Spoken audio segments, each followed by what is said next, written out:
multiple ISKCON temples in Bangalore. One of them is in HBR layout called the Sri Narsimha Giridhari Mandir. So you would have seen the beautiful deity pictures that we were just sharing.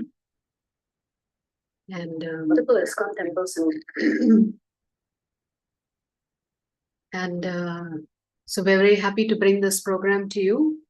We actually conduct these classes in English, in Hindi, in Bengali, in Tamil, Telugu, and Kannada. So today's session is specifically meant to be in English. We just finished a batch in Tamil, where one other devotee was taking the class. So what's wonderful about attending these classes is that you can take it from the comfort of your home. You don't have to travel anywhere. You just need a mobile device or a laptop. And you can just log into the Zoom meeting and attend the session. So before we begin, we're going to track your attendance. So it'll be very helpful to us if you can just take a few seconds and maybe put your name, city from which you're joining, and your phone number in the Zoom chat. So I hope you know how to do that in the Zoom chat. You can just quickly put your name. Also in Zoom, since many of you may want a certificate after we finish this 18-day session, in Zoom, please make sure your name appears. Some of you have your mobile name like Vivo V2403 or Hare Krishna. Somebody has got it as Hare Krishna. Can you just change the name so we know who you are? That'll be helpful. If you don't know how to do it, just post in chat and someone can help you if you don't know how to do it. So thank you, Prerna, Lalit, Devatanu Datta. Thank you for putting your details in the chat. So today we'll begin. So we have 18 chapters to cover in 18 days. And it's going to be a wonderful experience because many of you may be listening to this session for the first time. And many of you may have heard these sessions before and may love the Gita so much that you've come back again to hear some more about what the conversation that transpires between Lord Krishna and Arjuna. So we'll begin with a very short invocation or an auspicious prayers that we offer, because after all, we're going to go into the scriptures and we're going to talk about the Lord's words and the Lord's advice and instruction to Arjuna. So it's always nice when we begin with the prayer. Om Ajnanatimirandasya Jnananjana Shalakaya Chakshur Unmilitam Yena Tasmai Shri Gurave Namaha.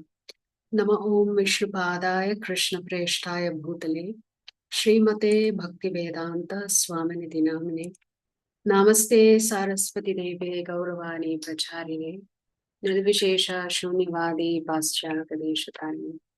Jai Shri Krishna Chaitanya Prabhu Nityananda Shri Advaita Gadadhara Srivasadi. If some of you can turn your videos on, that'll be really nice. Otherwise, I'm just talking to my laptop. So if you turn your video on, we can have a little bit more of an interactive experience. Imagine being a teacher in a room that is completely empty and you can't see anybody. It's a little difficult to teach in that way. So do turn your video on. So at least I can see you. Okay. So the series that we are conducting is called On the Path of Gita.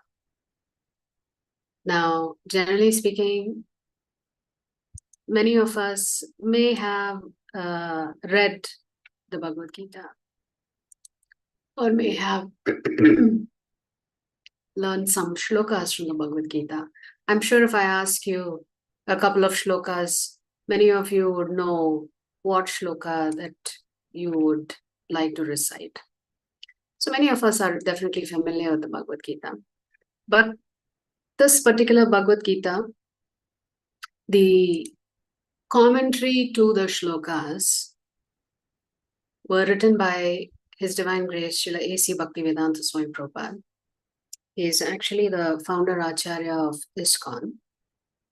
And so we're going to concentrate on this Bhagavad Gita for the next 18 days, beginning with the first chapter today.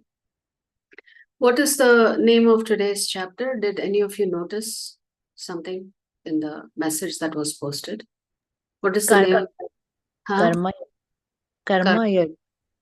Okay, so the first 6 chapters are called Karma Yoga. What is today's chapter's title? Arjuna Vishada. Arjuna Vishada. What does Vishada mean? Arjuna Vishad Yoga Means sorrow. Like Sorrow. Okay, very nice. What does yoga mean? Arjuna is in a state of confusion to That's begin the war, or we have to stop the war because of he want to kill his own family, so he's in a confusion state. So now Krishna will give the advice. Very good. Okay. Anybody else? despondency. Despondency. Yes.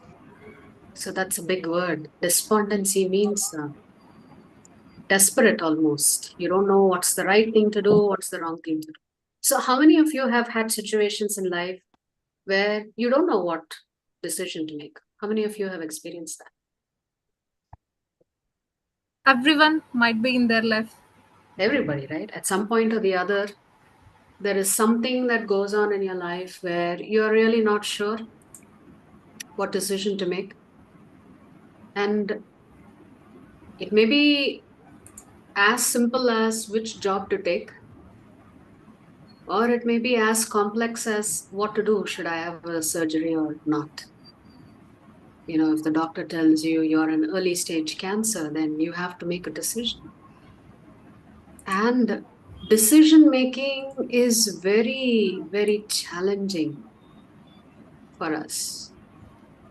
Why do you think decision making is challenging? Why is it difficult or challenging for us? Mataji, can you hear me? Yes, I can hear you. Mataji, Dandavat Pranam, Hare Krishna. My name is Aishwarya Roy. I am from West Bengal. Okay. So it is sometimes actually it is often become very difficult for us to take right decisions because often we do not know our own identity and what is our true duty. That is why we deviate or we cannot make right decisions. It is my guess, I believe. Okay. So you are saying it is because we do not know our real identity. What else could be the reason why we find it difficult to make decisions? What emotion do you deal with when you have to make a decision? We don't have the proper knowledge or the wisdom. Don't have the proper knowledge or wisdom. Okay, that's right. But what emotion do you experience? Fear. Somebody said fear. Who said fear? Sumana here. Fear. Yes. So it means you didn't study. Huh? No, this is so bad. So fear is an emotion that really paralyzes us because we don't know what the outcome is going to be. If you're not sure, I mean, we sometimes we have a problem making a decision because we want a guarantee that if we do make a decision that the outcome will be guaranteed for us, that we want a particular result. So therefore fear causes us not to make a decision. And somehow or the other, here, Arjuna is kind of experiencing the same thing in this particular chapter. That is why the chapter is titled Arjuna Vishada Yoga.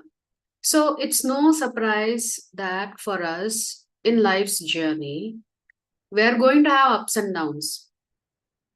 Sometimes there are joyful moments for us, and sometimes there are distressful moments for us. So definitely all of us want to be happy. But whether we like it or not, we get suffering in our life. So the question is, how can we be permanently happy? What do you think? Do you think it's possible to be permanently happy and to never ever experience sorrow in life? Is it possible to No, be permanently happy? no. Without sorrow, life becomes Yes. very blunt. Huh? I could tell. Yeah.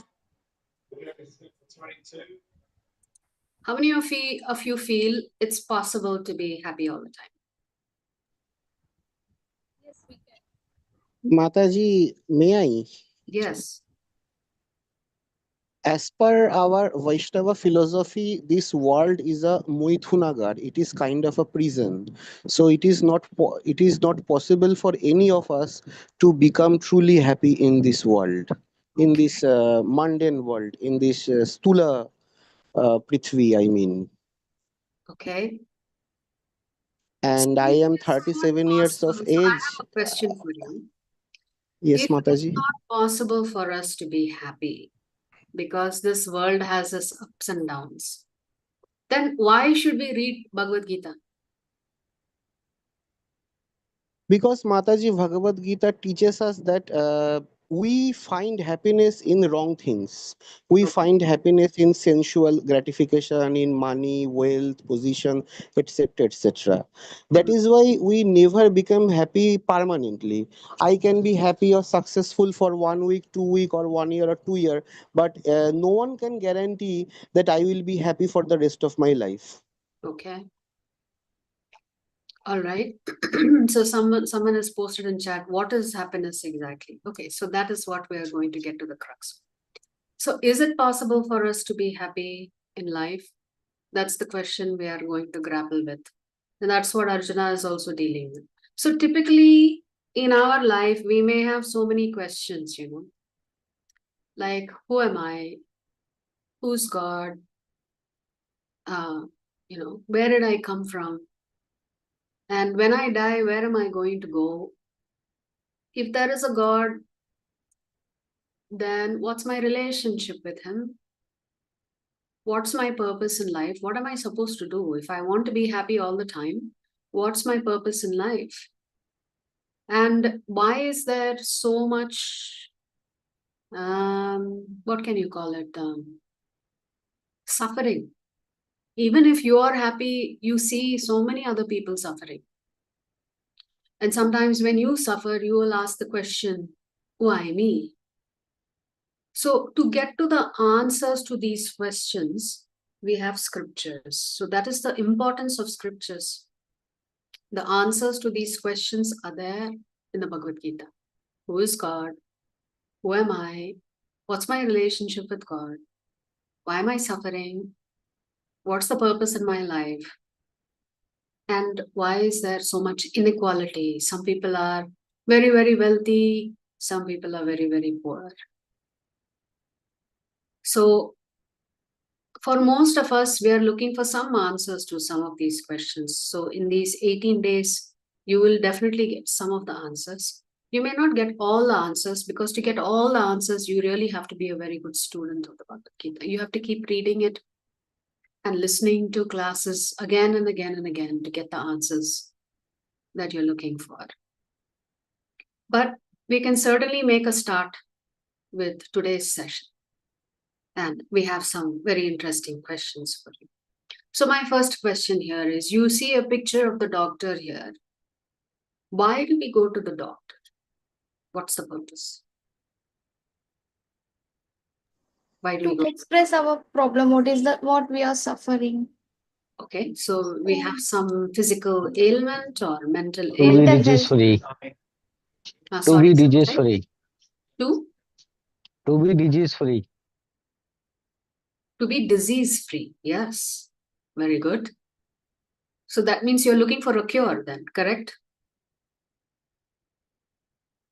Are we looking for a cure when we go to the doctor?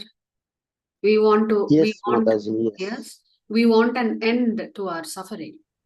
So can we Yes. say we go to the doctor because we're suffering and we're looking for an end to that suffering, and that end to that suffering could be in the form of medication, it could be in the form of surgery, it could also take the form of diet restrictions, what we should do and what we should not do. When should we take the medication? Before food, after food? What food should we take? What food should we avoid? Why does the doctor give you so many different instructions? What's the reason?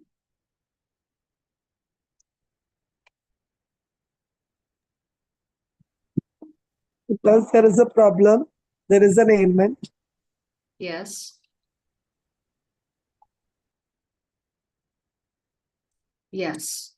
We have an ailment, we have a problem. So why does the doctor tell you do this and don't do this?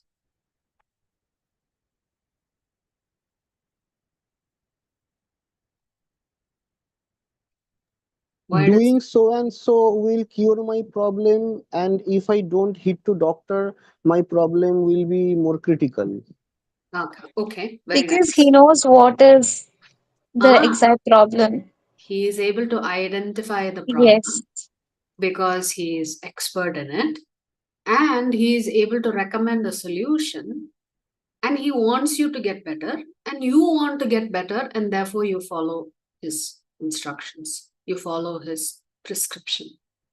So just like the doctor is able to diagnose your medical problem and give you a solution that is going to work, similarly, we have many problems in life. We are not able to understand why we suffer, why we go through ups and downs in life. And to the earlier question, can we really be happy in this life? So similarly, the Lord loves us so much. He wants us to heal ourselves. He knows we are suffering. And he has to leave behind a prescription that's going to help you become a better person. And that prescription comes in the form of the Bhagavad Gita. So in reality, the Bhagavad Gita is not a book only for so-called Hindus. It is actually the manual of life that helps everybody find a cure for whatever ailment it is that they are having.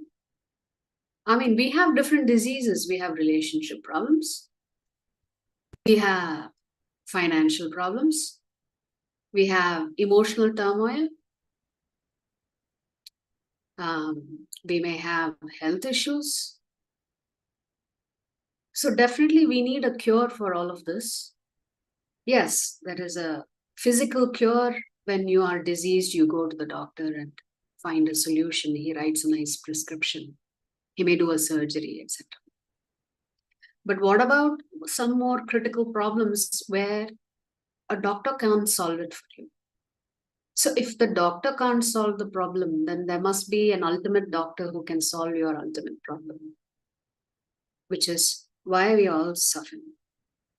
So Krishna is giving us the ultimate prescription through this conversation that he is having with Arjuna on the battlefield of Kurukshetra.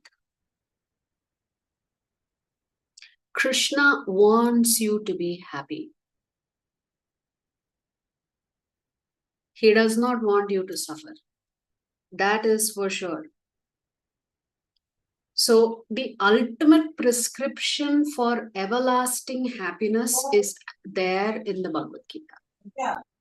So if you're looking for everlasting happiness, then everlasting happiness, how you find it, where you find it, that is there in this particular manual.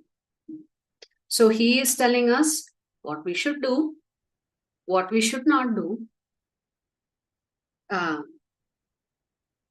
how can we lead a successful and happy life? Even though, as Prabhu rightly said, this is a place this, it's called Martya Loka. This Bhumi is called Martya Loka, that whether we like it or not, we have to accept some amount of suffering. So sometimes, ultimately, all of us are going to be sentenced to death. And since we know we are all going to die, then the next question is, okay, why was I born in the first place? What am I supposed to do? Is there a particular thing that Krishna wants me to do? And are there things that Krishna does not want me to do? So there is a great philosopher by the name Socrates. And Socrates was sentenced to death for some opinion that he had. And when he was in the jail cell, he had many companions. He was not the only person in jail. So he decided to learn how to play the flute. Socrates did. Ma'am, sorry to disturb. If you don't mind, can you please bit loud? The voice is low. Okay. Are you not able to hear me? It's audible, but not that clear, ma'am. Sorry. Okay. What about the others? Can you hear me clearly? Yes, it's clear. But the Yes. voice is very low. Okay. It is clear, So some but are it is saying not voice loud is... yet. It is very clear, absolutely. It's clear. Okay. So for those who are not able to hear, can you see if you can make some adjustment? I don't know if you're traveling. If you have a headset, you can put your headset on. That may help you a little bit. So, And also, ma'am, since you're interrupted, just a question to the team. So I am seeing dancing video of the ma'am. Is it for everyone or is it my connection? So the face is moving like there is a glitch basically. okay. So probably there's a network issue on your side. Yes. Is it only with me or just wanted to confirm? Yeah, that's all. Yeah, I don't think anybody else is having any video issues. So anyway, coming back to the story of Socrates. We have no issues, ma'am. Okay, Even- wonderful. Thank you very much. So anyway, Socrates was there in jail and he decided to learn to play the flute. And remember, he had been sentenced to death. So his companion in jail, in this jail cell next to him, he asked, you've been sentenced to death. Why are you wasting your time learning to play the flute? What do you think? If you're sentenced to death and you're learning something new, is that going to be useful to you? What do you think? You are in jail. You've received a death sentence, but you are undisturbed by the death sentence. You decide, I will learn the instrument. I will learn a new song. I want to. You think it's the right thing to do, or you think it's a waste of time? Maybe he wanted to do what It's a he waste liked of in the last days of his life. He wanted to do something that he enjoyed in the last day of his life. Okay. I think I heard someone say it's a waste of time. Why is it a waste of time?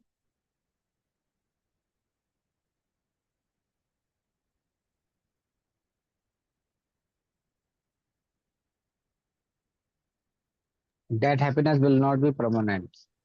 That happiness of learning to play a new tune will not be permanent. Okay. So Socrates said, I know I'm going to die, but at least I'll die happy knowing that I'm doing something new. So he said, so before we die, all of us also want to learn something new. So that is why you are all here, I assume. You are here to attend this Bhagavad Gita sessions because you also want to learn something new. Something good may come out of it. So just like learning to play the flute, Socrates felt would keep him happy and be prepared for death in the right mood. Similarly, even if we can learn something new in these 18-day sessions, then maybe it can be life transforming for us. We can prepare ourselves for our final days, since none of us know when death is going to happen. But certainly death is going to happen for all of us. So Socrates was not worried that he was going to die. He was just absorbed in doing something that made him happy. So he was not lamenting, thinking, oh my God, I've been sentenced to death. What's going to happen to me? This is a terrible situation. He was in the right frame of mind. He was meeting death by learning something new, being happy. So what is it that you can learn from the Bhagavad Gita? So I have one question for you. We will start with that question. So you should see a poll for those of you who are familiar.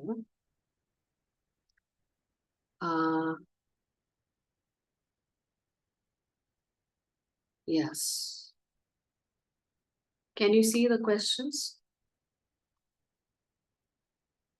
You can answer the first question.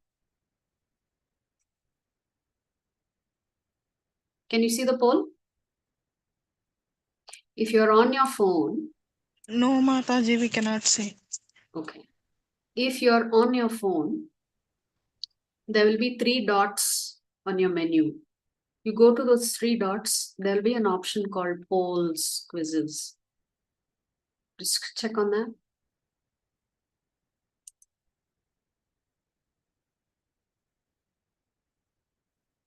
So I can see people answering. Yes, Just answer the first question. Don't answer the second question. Just answer the first question.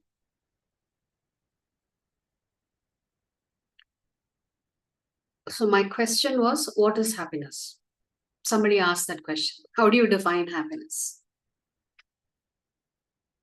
So the options are, when I get everything that I want, is that happiness? When I'm at peace with myself and everybody else, is that happiness? When I find out what is the purpose of my life, is that happiness? Or all the statements are true and therefore that is happiness? When I find out the purpose What of is my the life. purpose of my life? Purpose When of you the find life. out the purpose of your life, okay?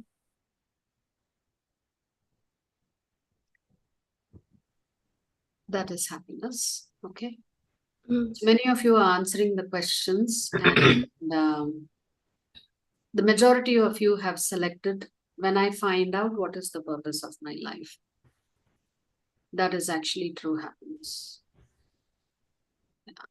Because when you know what is your duties and responsibilities and you're able to perform those duties and responsibilities, then you could say that is happiness. Okay, so now you answered the second question for those who have not answered the second question. What is dharma? Because the entire Bhagavad Gita is about dharma. You could say. Helping others. Helping others. Okay.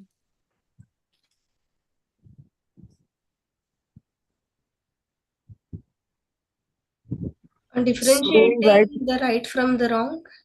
Differentiating right from wrong. Okay. So the options was, I'm really worried about dharma and adharma. What's your opinion of dharma? I will follow dharma and help others follow dharma. And the last option given was, I don't know anything about dharma, but I will think about if whatever I do, how does it hurt or impact others? That I will think about.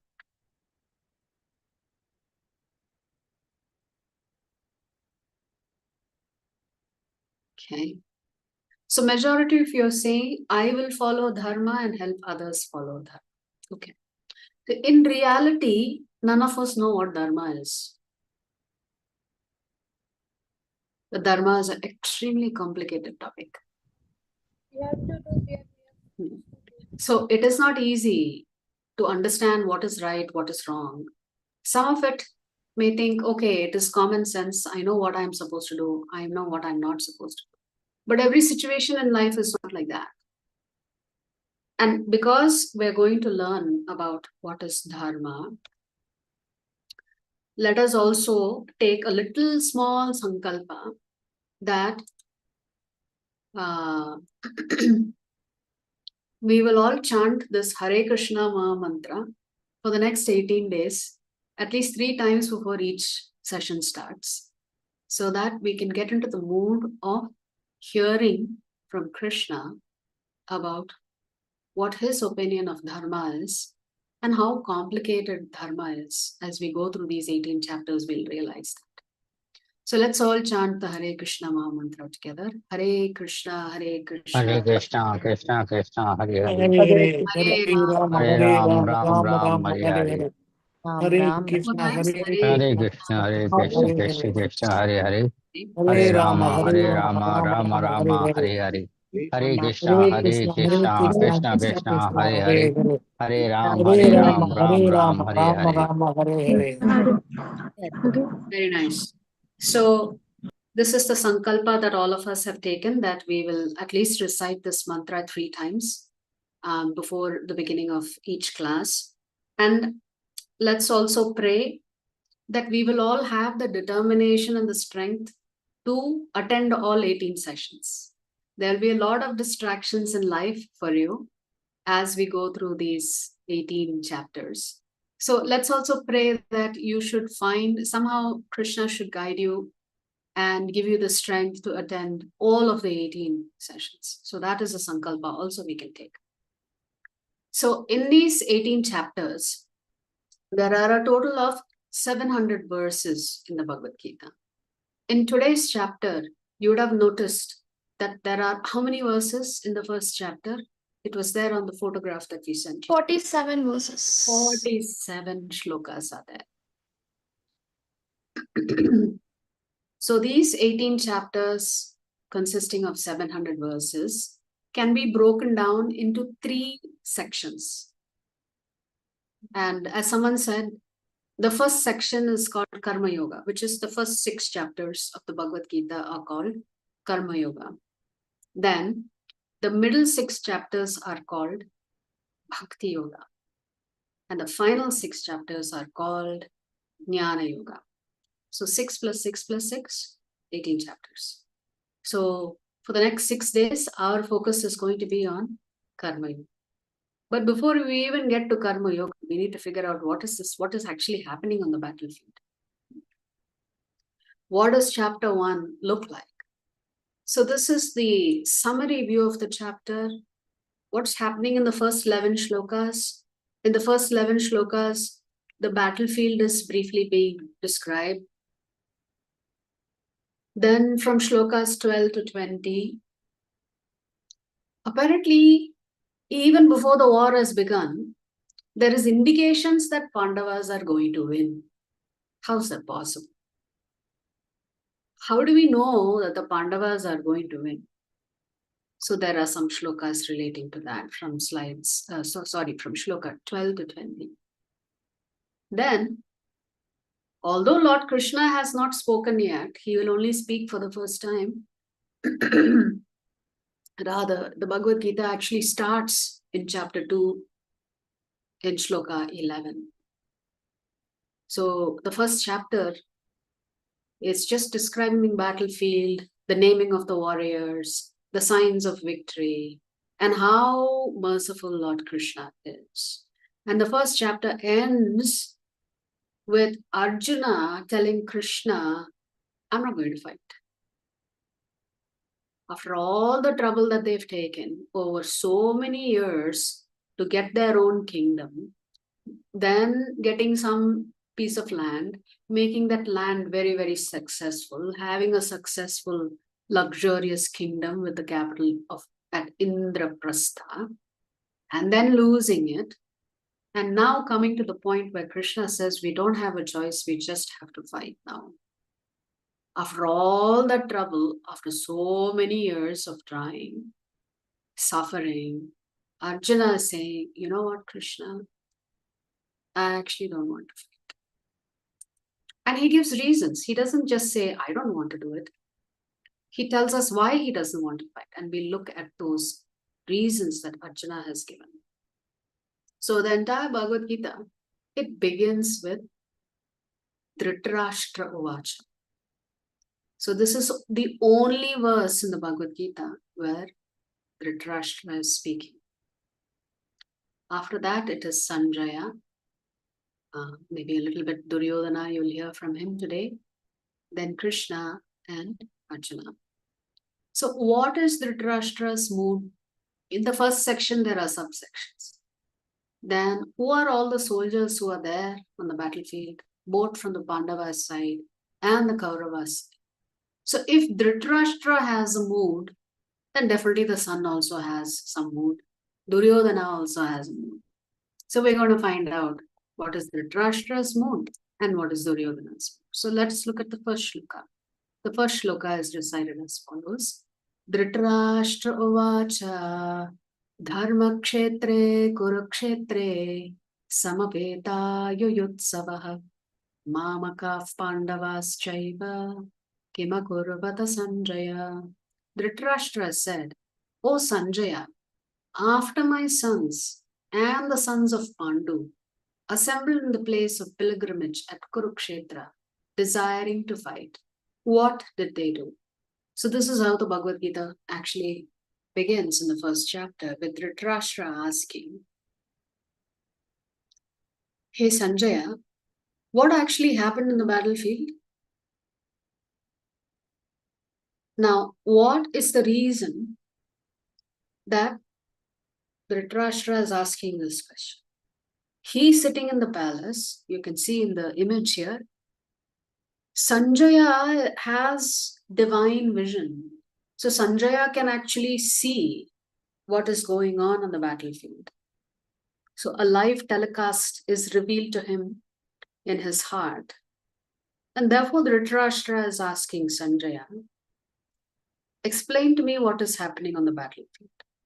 Therefore the entire Bhagavad Gita here specifically and the battle is narrated by Sanjaya to Dhritarashtra. Now Sanjaya is a disciple of Srila Vyasadeva. And Srila Vyasadeva gives him this Divya Drishti of being able to see things that are happening very far away. So he had this benediction from his own guru. And therefore Sanjaya is able to describe everything that is going on so that Dhritarashtra knows exactly what is happening. Why? Because Dhritarashtra is blind and he's sitting somewhere in the palace. He's not participating in the war. So many of us may think, I really don't know what this Mahabharata is all about. It seems very, very complicated. Actually, we don't need to know anything about the Mahabharata. You can only imagine two things. There is a father and there are brothers. So if the father says, I will give all my kingdom only to one son and not the other son, then you can imagine what the outcome is going to be. There is going to be some fighting going on. Yeah, this fighting, how does it happen in families today? You run to the court and file a case. One sibling against another, husband against wife. So many cases are going on in the courthouse to resolve property disputes. Here, to resolve the property dispute, they actually have to battle each other because they are Kshatriyas. So, if you were deprived of what rightfully belongs to you, you will also fight. You will use the law of the land to help you win that battle, to win that fight. And simply put, the war starts because of the Kauravas' attitudes. Simply because their attitude was, I, me, mine, everything belongs to me. I'm not going to share anything with anyone. That was Duryodhana's attitude. So I have a question for you here. Do you think Dhritarashtra did the right thing?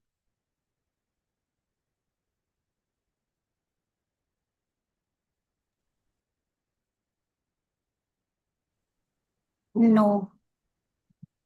He did not He do was. the Acha. What did he do wrong? He always supported his sons.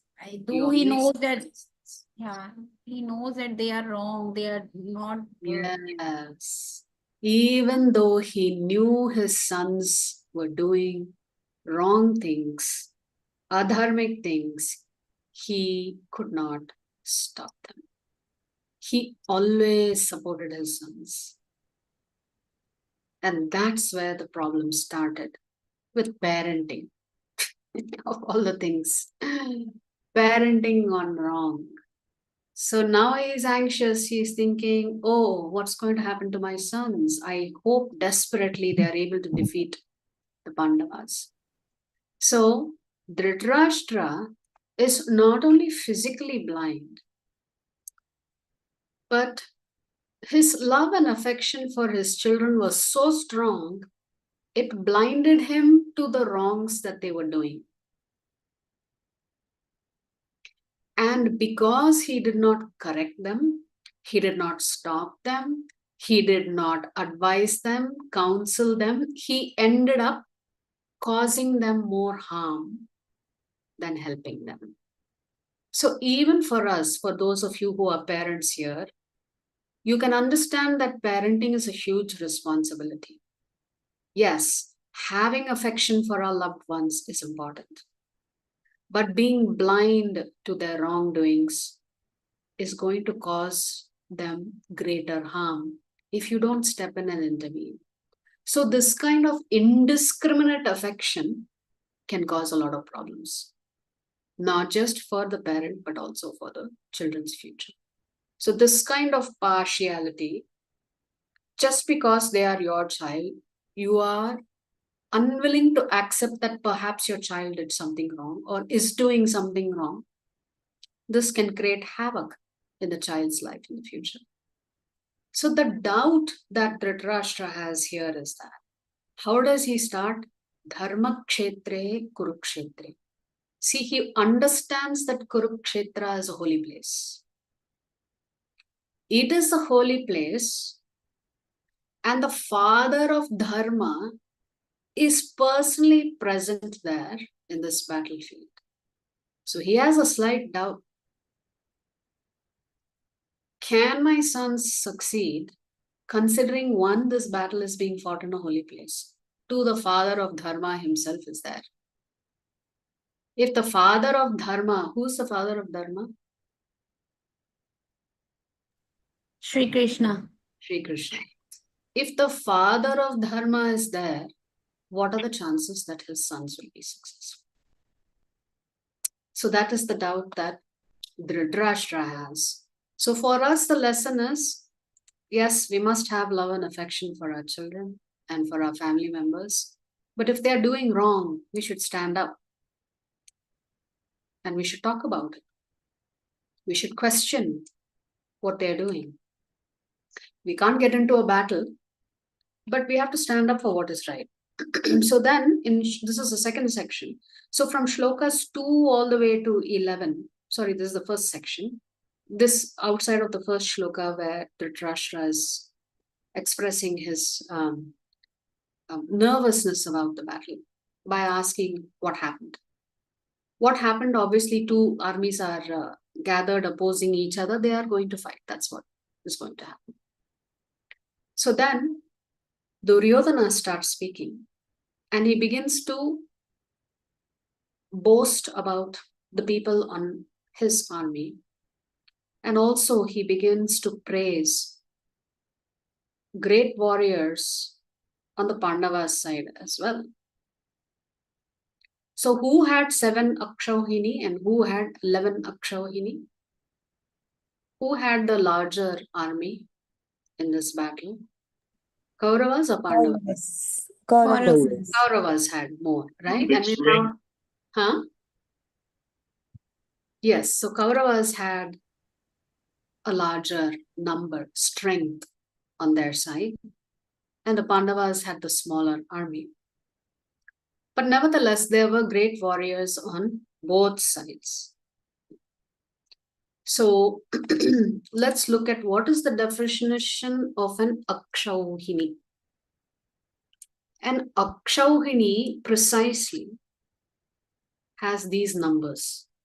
So 2,18,700 soldiers, 21,870 elephants, 21,870 chariots, 65,610 horses, and 1,09,350 infantrymen were there. So this information, definition of what an Akshauhini means is actually coming from the Adi Parva of the Mahabharata. So now, what is interesting is that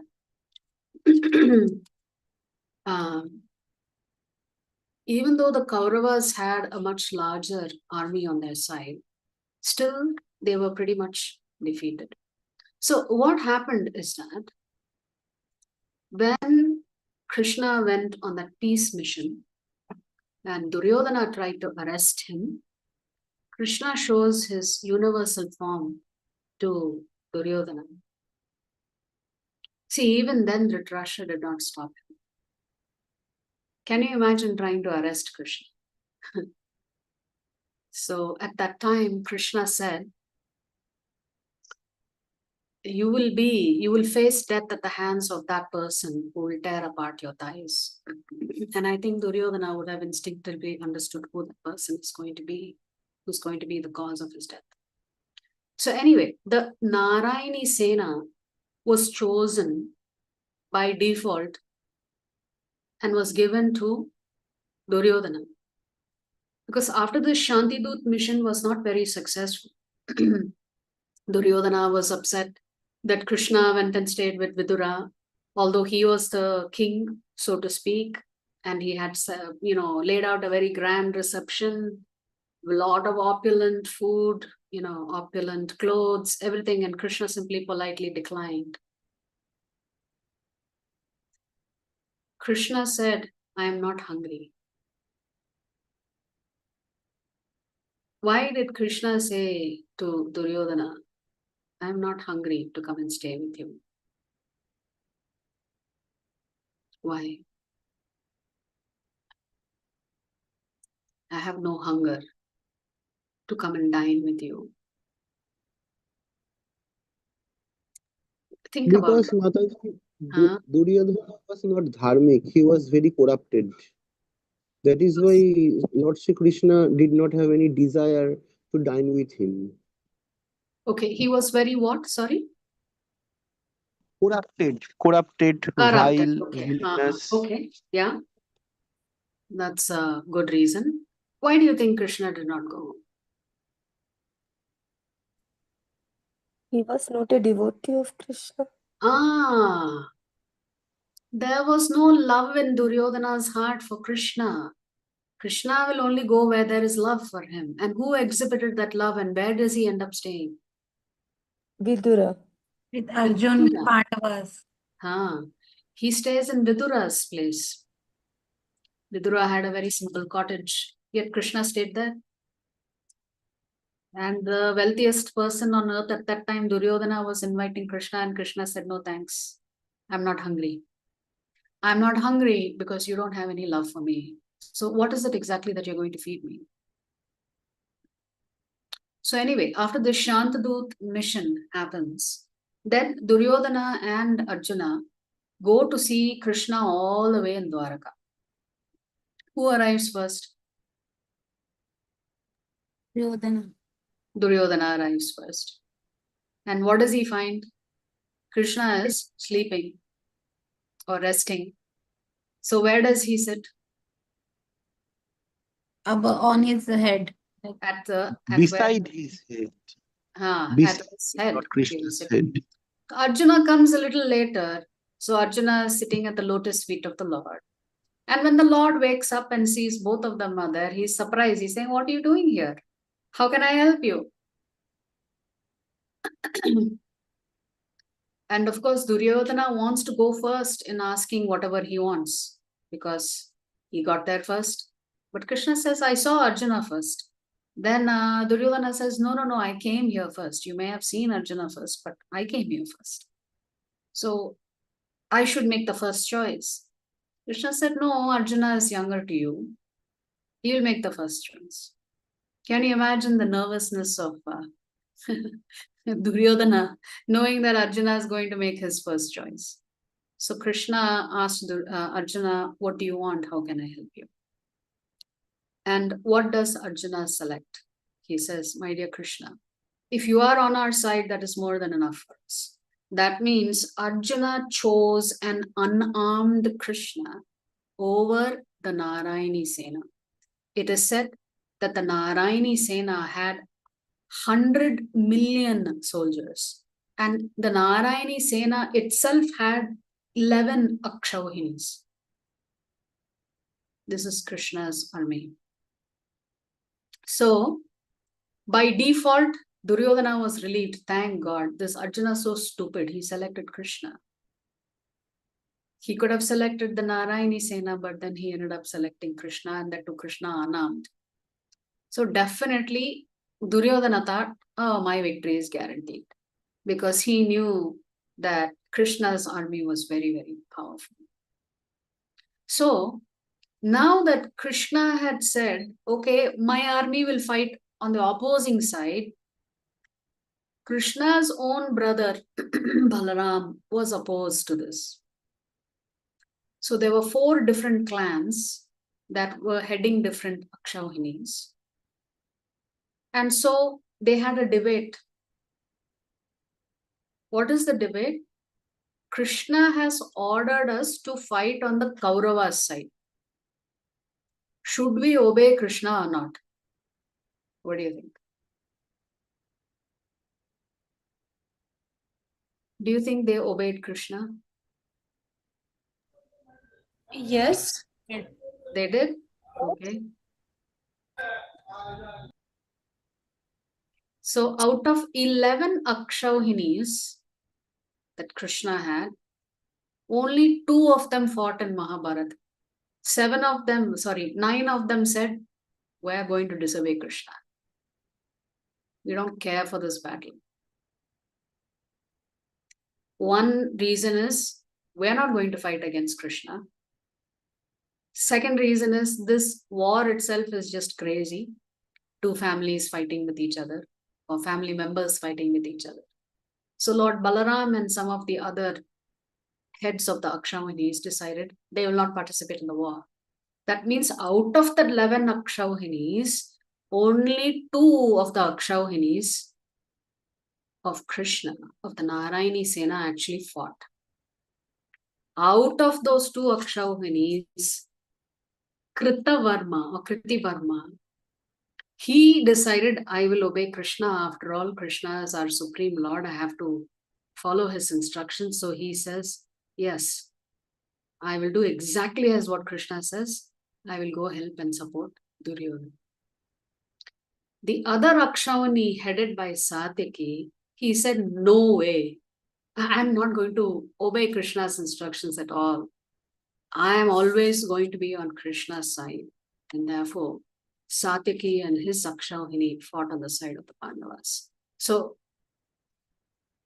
yes, Krishna said, my army will fight you, will fight on your behalf, Duryodhana. But then each of the army chieftains decided, 7 of them decided, no, we will not fight here. They stepped out. One decided to obey Krishna and went to Duryodhana's side. The other one, led by Satyaki, disobeyed Krishna and said, no way, I'm not going to fight against Krishna, I'm going to be on the Pandavas. So literally speaking, 2 Akshauhinis of the Narayani Sena fought, one on the side of Kauravas, one on the side of the Pandavas. So Arjuna selected Krishna and not the Sena.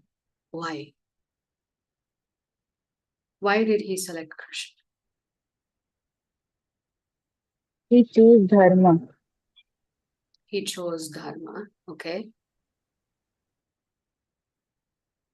What else? Krishna was a friend, philosopher, friend. and guide to Arjuna. Krishna was friend, philosopher, and guide, and that's what Arjuna wanted most. He wanted a friend, philosopher, and guide on the battlefield. Because if he gets the instructions from the Lord, and if he follows the instructions, he knows that the Lord will protect him. So therefore, Arjuna actually prefers to have Krishna on his side rather than his large army. And so that is how the battle began. So here, we are now coming to Duryodhana's mood in these two shlokas, where Duryodhana is saying, Anye cha bahava shuraha madarte tyakta jivitaha nana shastra praharanaha sarve yuddha visharadaha. And then he says, Aparyaptam tadasmakam balam bhishma bhirakshitam paryaptam tvidame tesham balam bhima bhirakshitam. So here Duryodhana is expressing what he's seeing on the movie. He says, there are many other heroes who are prepared to lay down their lives for my sake.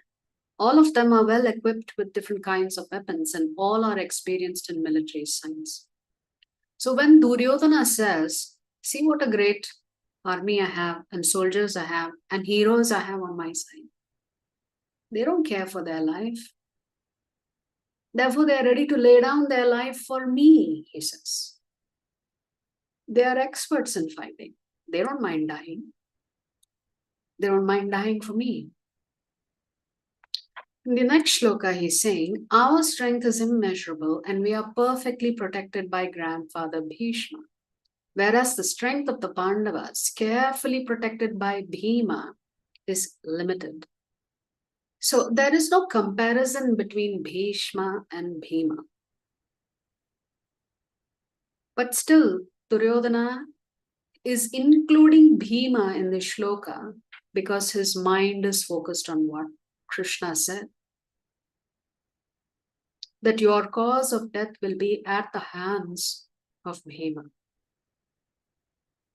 And therefore, he is trying to comfort himself and the others by saying, there's nothing for us to worry about.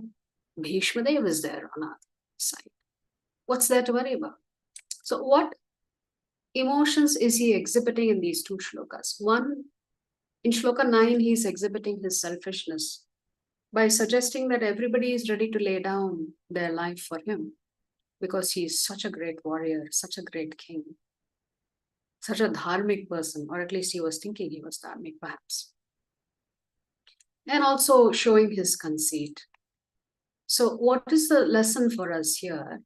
If we are focused on destroying others, and by destroying others, we will continue to survive, then that is considered adharmic.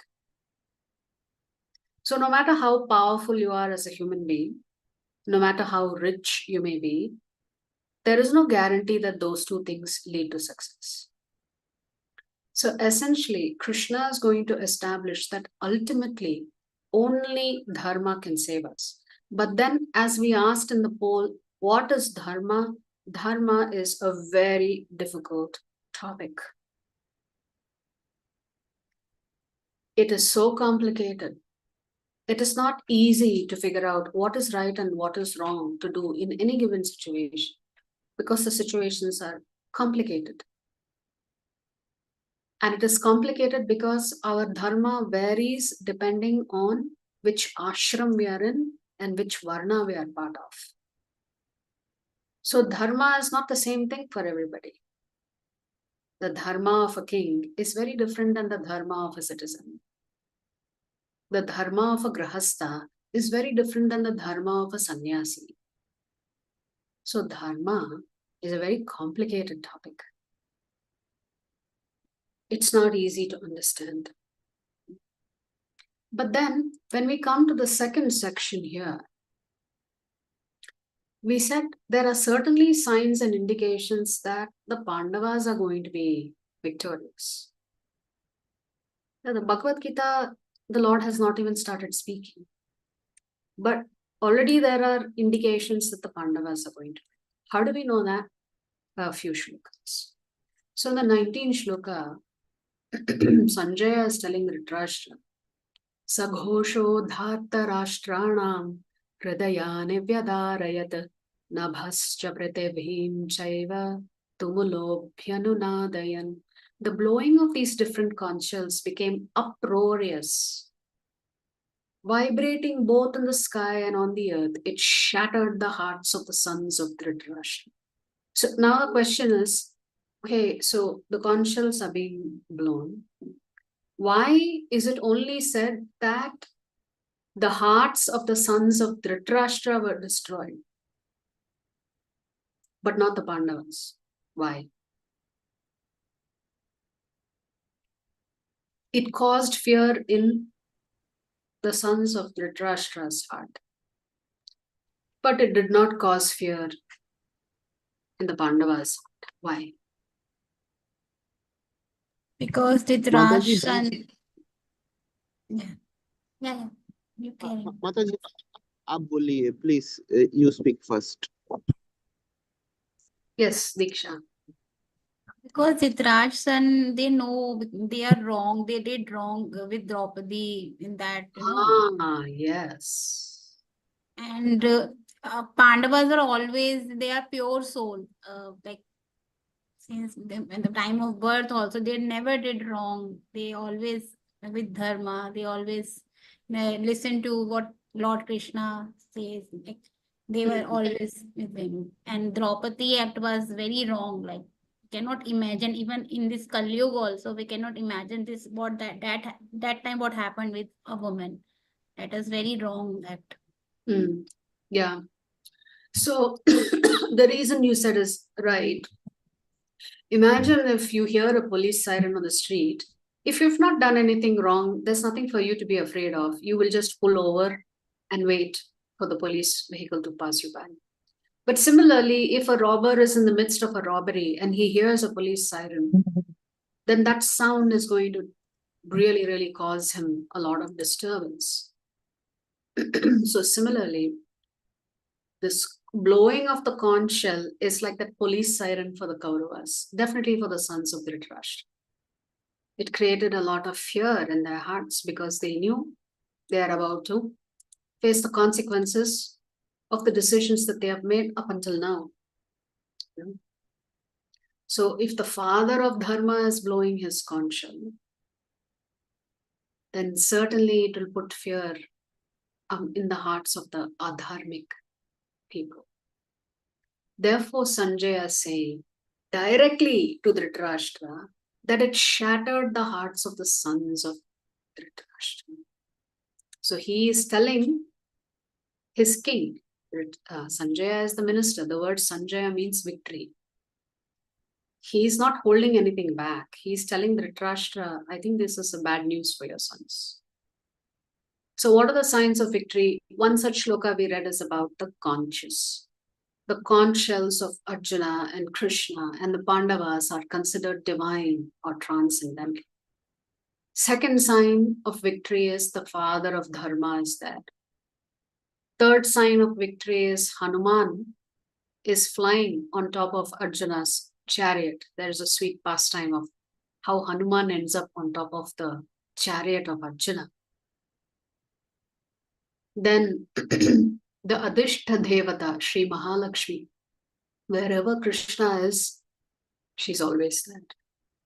And then the chariot that Agni Deva gave to Arjuna in return for Arjuna helping Agni Deva, so one of the Devatas. So these are all the signs suggesting that not only Krishna was there, even the other Devatas and great devotees of the Lord were there to support the Pandavas. And how is the Lord being so merciful to the Pandavas?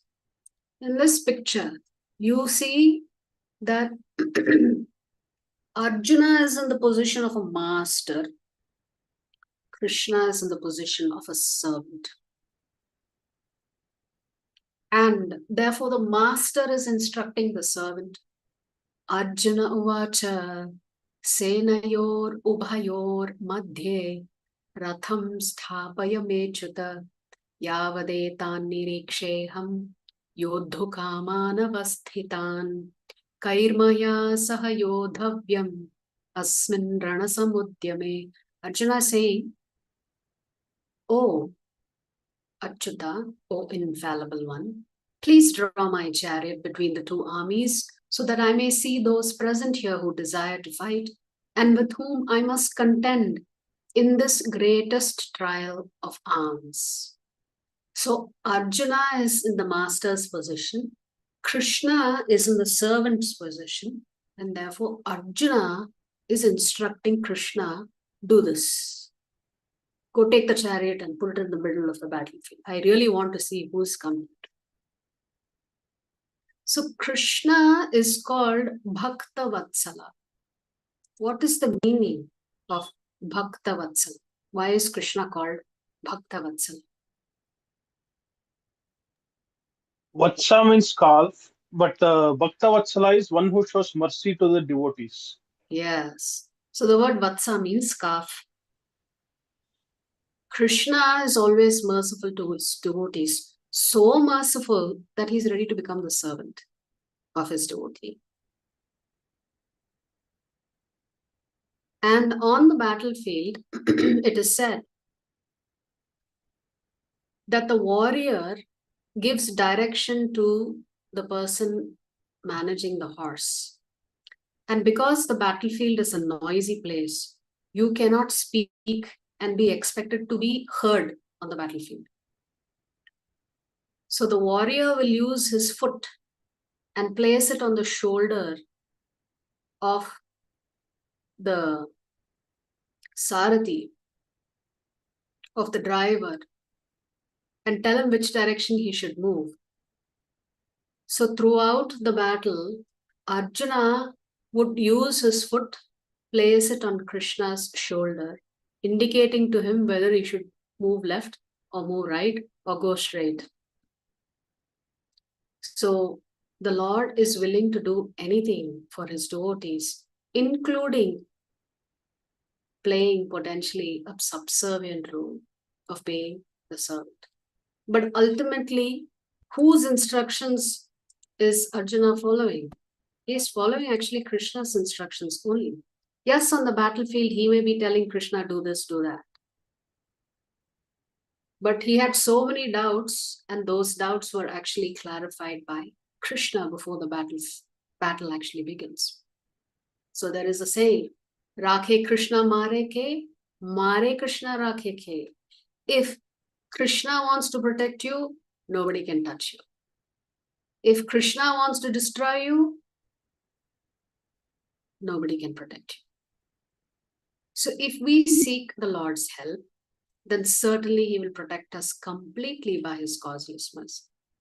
So you see how dependent the devotees are on Krishna. And that is why Arjuna selects Krishna and not his army. Because even the army can be defeated, but Krishna cannot be defeated. Krishna is always there for his devotees. He always protects his devotees. And sometimes in the most unusual of ways. But then something happens. After Arjuna gives this instruction to Krishna, he goes and sees, okay, who are all here?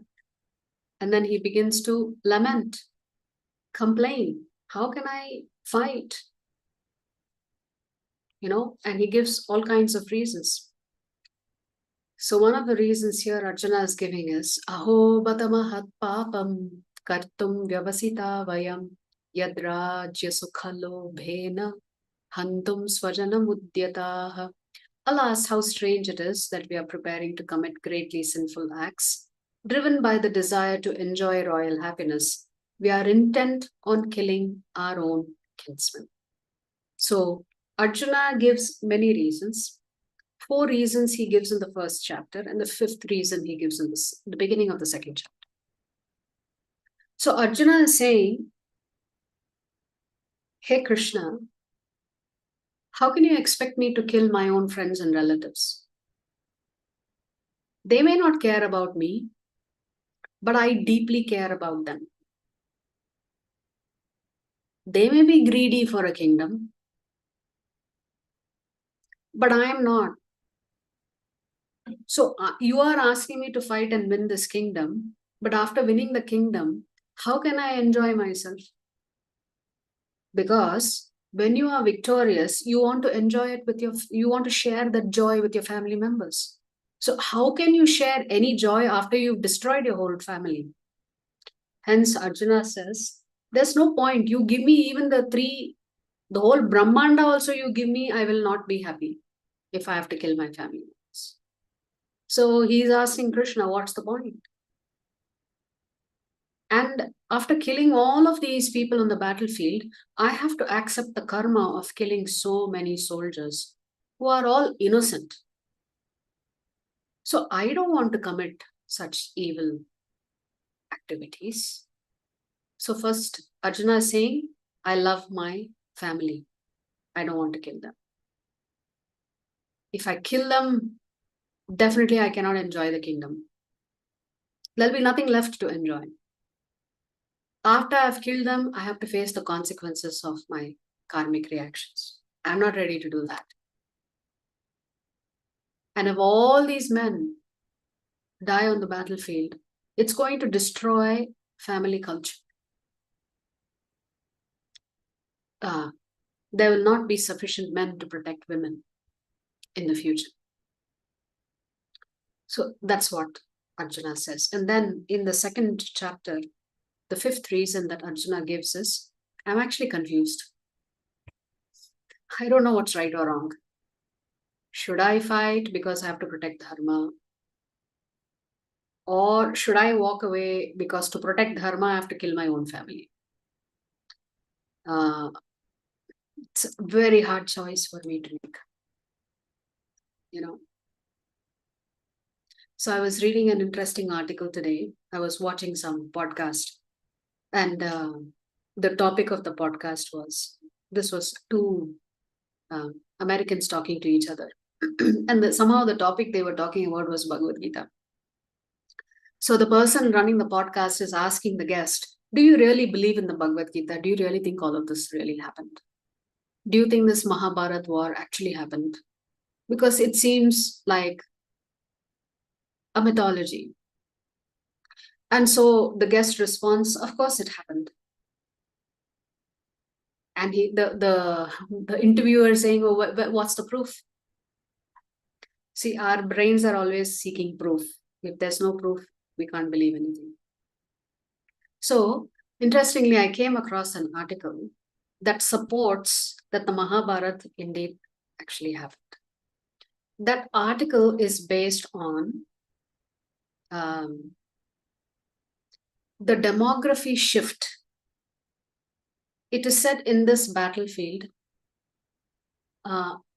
more than 64 crore soldiers died. That is not a small number.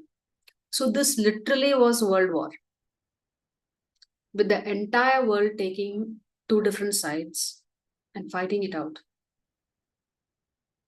And it is said that historically it is proven that some great war happened because at one point of time in history, the ratio between the men and women actually decreased. For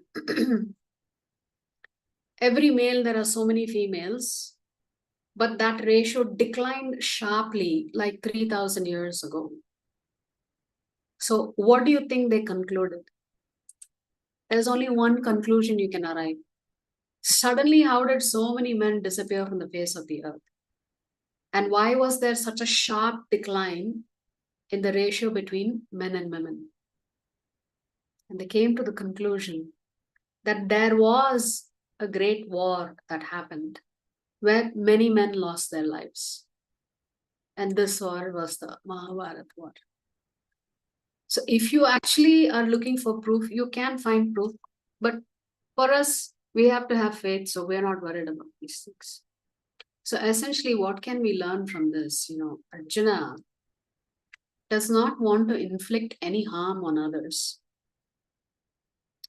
And when you are in that mood that you don't want to bring harm to others, then immediately you invoke the mercy of Krishna.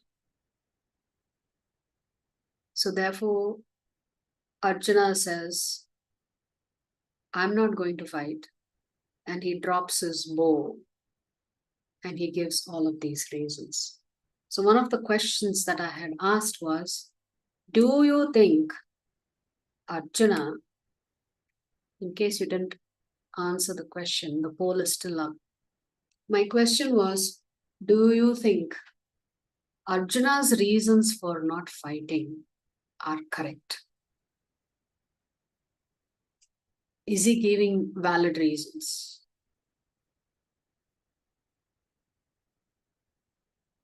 So you can answer the last question in case you did not. No. So many of you are saying, yes, he gave the right reasons. The reason seems to be legitimate. He gives a wrong answers. Huh? He's giving all the wrong answers. Okay. So the majority of you are saying, no, Arjuna is not right by giving all of these reasons. And a few of you are saying, I'm really not sure if Arjuna is right or wrong. But on the face of it, it seems like Arjuna is giving valid reasons. Because these reasons are real. It is not made up. You know. So anyway, we'll find out tomorrow whether Krishna agrees with Arjuna's reasons that he's giving. So we'll find out tomorrow on that. So the majority of you are saying, 55% of you are saying reasons Arjuna is giving is not valid. So 40% of you are saying that the reasons Arjuna is giving is valid. So let us see who is right. So tomorrow's session will address Arjuna's confusion. Arjuna was not sure whether it is right or wrong. Remember, I said dharma is not that easy. So Arjuna had a conflict. What do you think was the conflict in his mind? Why did he not want to fight?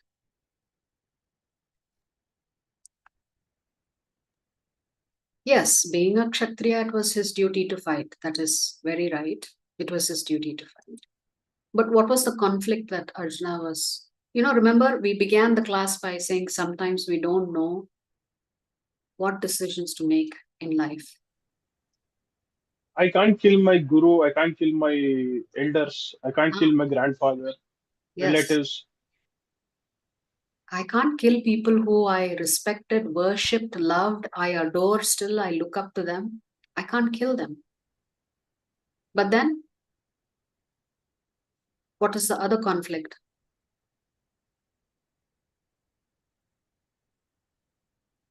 So two different dharmas are clashing. Duryodhana did wrong thing. What happened previously?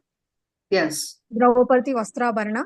Yes. And all teachers and all are supported to him, and not all are to said to this is a wrong. That's why they are to right to have a punish. Okay. It is a part of protect the dharma. Okay. So what are the two dharmas that are conflicting each other here for Arjuna?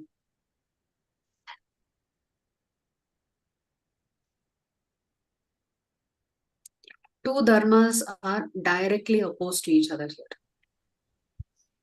So when two dharmas are directly opposed to each other, which dharma are you supposed to select? The dharma which defines you, basically. Huh? Kshatriya dharma. Kshatriya dharma and Parivara dharma. And Kula dharma. Yes. So Arjuna's internal conflict is, should I establish good governance or should I protect my family?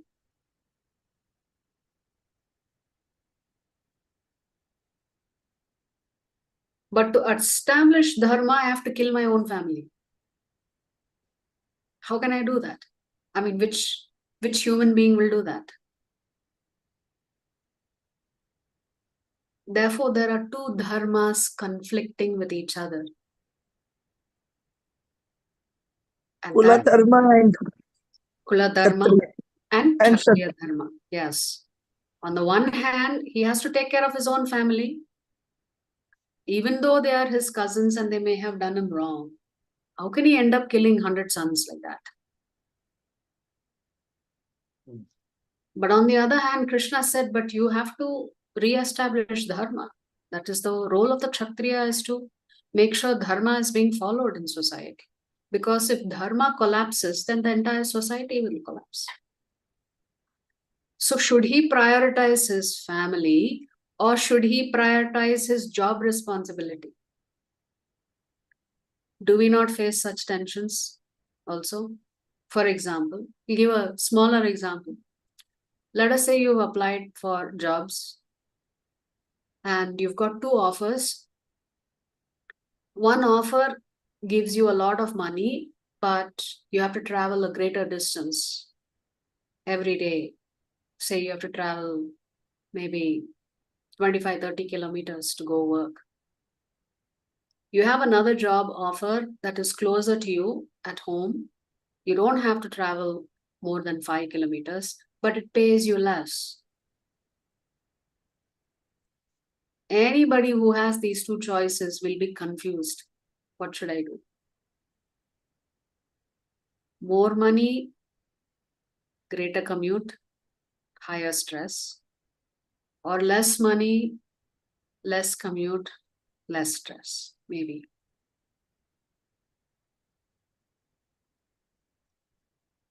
Less money, less stress. I'm not sure everybody would select that. Because sometimes it's not that clear. What if you really need the money? If you are in a desperate financial situation, then you may have to choose the one that pays you more money, but you have to commute for a much longer distance. Another example from personal life is this is especially for the men. Sometimes wife will say one thing and mother will say another thing. So whose side will you take? You'll take the side of your mother or you'll take the side of your wife? It's a difficult situation to be in. By doing one thing, you'll displease another person. So dharma is not that easy. It is not hard to figure out. So there is a nice pastime in this regard. Once there was a hunter looking to hunt an animal. And that animal went into the sage's ashram. So the hunter came by the sage's ashram and asked, have you seen an animal, whatever, have you seen this goat or cow, whatever the animals pass by? And the sage said, no. Now, if you are a rishi and you're doing meditation and you're practicing yoga, honesty is supposed to be your topmost priority. But then somebody asks you a question and you lie.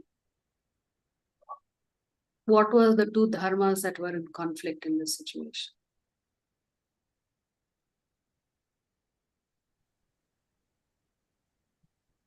Swadharma and Sanatana Dharma. In this situation, one dharma is, as a Brahmana, you never speak lies. You always speak the truth.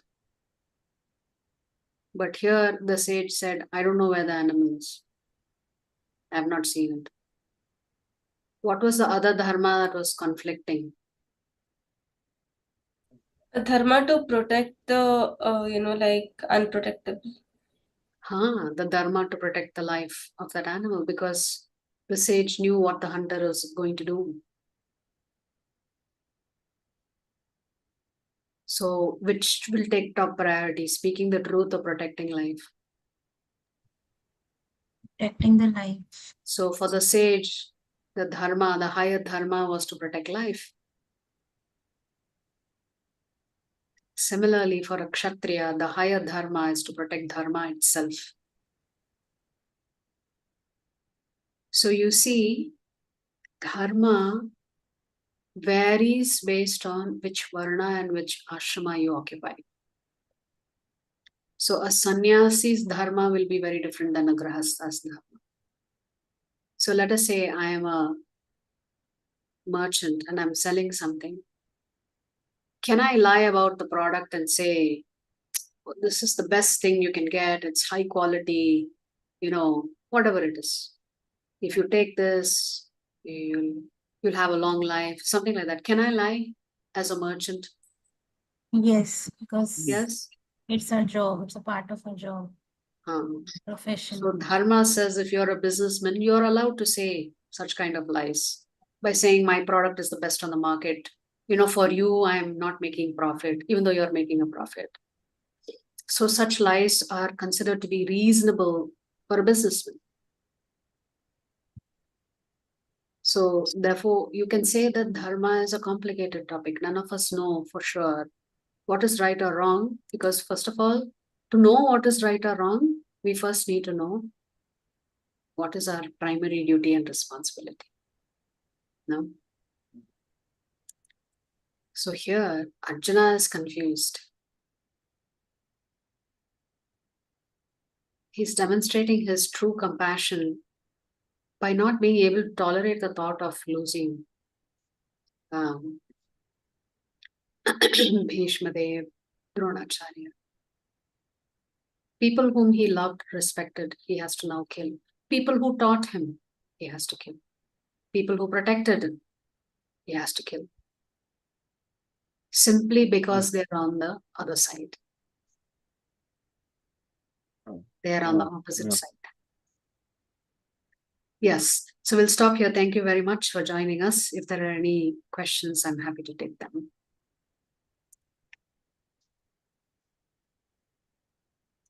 Any questions? Mataji, Hare Krishna. Yes. That was very good class today, Mataji. It was very, very detailed manage explained, Mataji. Thanks a lot. Thank you. Can you be a little clearer? I think I saw some question you posted in the comment, right? Yes, about the Duryodhana, the life lesson you told, you shared that slide, right? So it was, yes. In Kali Yuga, it's the same as Duryodhana was in that at that time. In Kali Yuga, it is happening nowadays. The money, the power, people are using it in a wrong way, and then they kill the dharma people, righteous people. So that was the thing I posted to you. Okay. Okay. I see one more question. Mahalakshmi Mataji. What food should we eat? What is Maya? How to go back to the Supreme Lord? How to deal with any situation? Yeah, these questions will get answered in the future classes. Today is the first session. Please join us for the future sessions. And hopefully slowly all of these questions will get answered. Okay, any other questions? Yeah, so this session is live streamed on YouTube. The YouTube channel has been posted. So you may please subscribe to the YouTube channel so you can access the class recordings on YouTube. It may be helpful for you when you answer your quizzes. Okay, there's a question that says, who is Sanjay? Sanjay is a minister in Dhritarashtra's palace. And he had a great deal of love and affection for Dhritarashtra. And what's fascinating is that he gets this benediction of having this divine vision. And even though in this Bhagavad Gita section, he talks about the glories of Krishna and he's very happy that the Pandavas are victorious. But at the end, when he has to convey to Dhritarashtra that all his sons are dead, he starts lamenting. So who heard the Bhagavad Gita? Dhritarashtra heard the Bhagavad Gita. Sanjaya heard the Bhagavad Gita. Arjuna heard the Bhagavad Gita. Sanjaya definitely understood that, yes, Dharma will be victorious.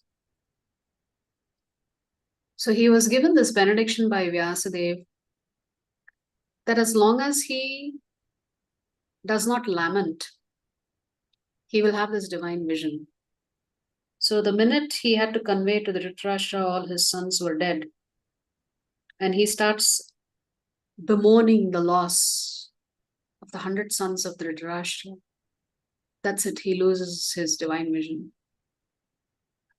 So the divine vision was there for him as long as he was in the right consciousness.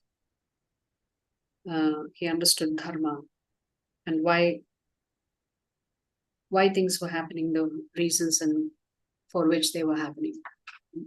The minute he himself started losing sight of what was important, he lost his divine vision.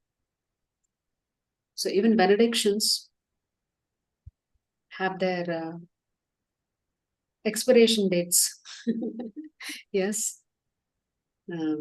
Yeah, so Sanjay is a minister.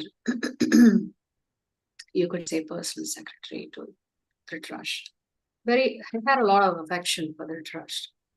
Even though Dhritarashtra was not always doing the right thing, and nevertheless Sanjay was a sincere servant to his master Dhritarashtra. Okay. Yes, any other questions?